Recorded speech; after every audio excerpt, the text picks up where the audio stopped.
کسی حافظ قرآن کو یہ قلم دے. ٹھنڈی کا زمانہ آ رہا ہے. ارے ٹھنڈی کا زمانہ آ رہا ہے, اس میں بھی شبہ ہے کیا؟ سائلنٹ موڈ میں بیٹھے ہوئے ایسے بیٹھے رہیں گے تو ہم خود سائلنٹ ہو جائیں گے. ٹھنڈی کا زمانہ آ رہا ہے. بازار جا کے بستی جا کے اپنے بچوں کے لیے جیکٹ خریدیں گے. اب تو ہر سال نیا سوٹ, ہر سال نیا ایرن, ہر سال نئی جیکٹ. آپ کے اس مدرسے میں کچھ ایسے غریب بچے بھی پڑھتے ہیں جن کی ماں نے اپنے زیور گروی رکھ کر کے انہیں پڑھنے کے لیے بھیجا. آپ کو احساس ہونا احساس ہو, مگر خود میں اس تجربے سے گزر چکا. اللہ کے لئے بندو, آپ اپنے بچوں کے لیے جب سویٹر خریدنے جاؤ, جیسے 2 سویٹر خریدو ایسے 1 سویٹر مدرسے کے طالب علم کے لیے خرید لو. آقا کریم کی بشارت ہے, جو کسی طالب علم کی مدد کرتا ہے اللہ اسے 70 بار خانہ کعبہ کی تعمیر کا ثواب عطا کرتا ہے. سبحان اللہ, سبحان اللہ, سبحان اللہ. کیا بات حضرت, بہت یا رسول اللہ. زندہ باد, زندہ باد. آپ کو اللہ وہ اعزاز عطا کرے گا. بس 2 چند منٹ مجھے اس پروگرام کی اہمیت اور نزاکت کا بھرپور احساس ہے. اللہ تعالیٰ اگر آپ کو توفیق دے تو آپ ادارے کے طلبہ کی مدد کیا. اگر اللہ نے آپ کو پیسہ دیا ہے, کسی طالب علم کی کفالت کی ذمہ داری اپنے اوپر لیں.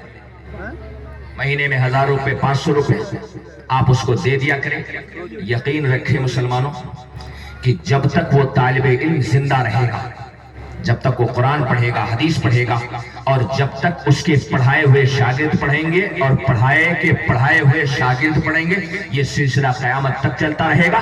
آپ کو آپ کے پیسے اور آپ کے انفاق کا ثواب قیامت تک. سبحان اللہ, سبحان اللہ. خانہ کعبہ کی تعمیر کرنا یہ ہمارا اور آپ کا کام ہے, یہ نبیوں کی سنت ہے, نبیوں کی.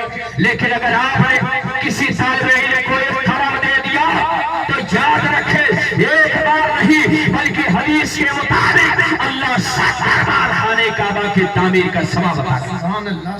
اور یہ ہمارے قاری صاحب بیٹھے ہوئے, اللہ تعالیٰ ان کو سلامت رکھے. جب پڑھنے والے کا یہ مقام ہے تو پڑھانے والے کا مقام. کیا بات حضرت, کیا بات. جتنے حضرات یہاں پر آئے جن کے بچوں کی دستار بندی ہے, میں خصوصی طور سے تاکید کر رہا ہوں کہ جب جانا تو قاری صاحب سے مل کر کے ضرور جانا. جی ہاں, سمجھ گئے. ان کا مقام ہلکا نہیں ہے, بڑا عظیم رتبہ ہے ان کا. یاد رکھے قرآن کا پڑھنا یہ بھی ثواب کا کام, لیکن قرآن کا پڑھانا یہ سب سے عظیم کام.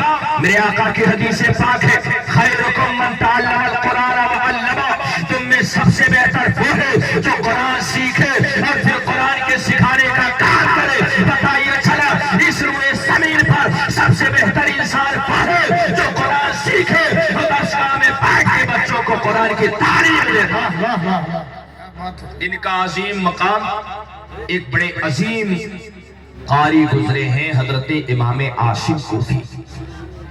ہے نا, ہو سکتا ہے آپ لوگ نام نہ سنے اور سنیں گے بھی کیسے رات جب موبائل یہ دیکھتے ہیں. کبھی علماء کے قریب بیٹھا کریں, کبھی ان کی صحبت میں بیٹھے اور پوچھیں کہ امام عاصم کون تھے. حضرت امام عاصم کوفی مسجد نبوی میں ان کی درسگاہ سجتی تھی, اور جب درسگاہ میں بیٹھتے تھے نا تو جب قرآن کی تلاوت کرتے تھے تو آپ کے منہ سے خوشبو کا احساس ہو, آپ کے منہ سے خوشبو آتی. کسی نے پوچھا حضور کچھ خوشبو کھا کے پڑھاتے ہیں کیا, منہ میں الائچی وغیرہ رکھ کر, آپ کے منہ سے خوشبو کیوں آ رہی. اللہ. امام عاصم کوفی فرماتے ہیں یہ ایک راز کی بات ہے, لیکن آج تم نے اگر پوچھ لیا ہے تو میں راز سے پردہ ہٹا. آپ ارشاد فرماتے ہیں کہ جب میں نے قرآن یاد کر لیا تو میری زندگی کا معمول ہو گیا کہ میں سوتے جگتے اٹھتے بیٹھتے چلتے پھرتے طلبہ کو قرآن پڑھاتا تھا,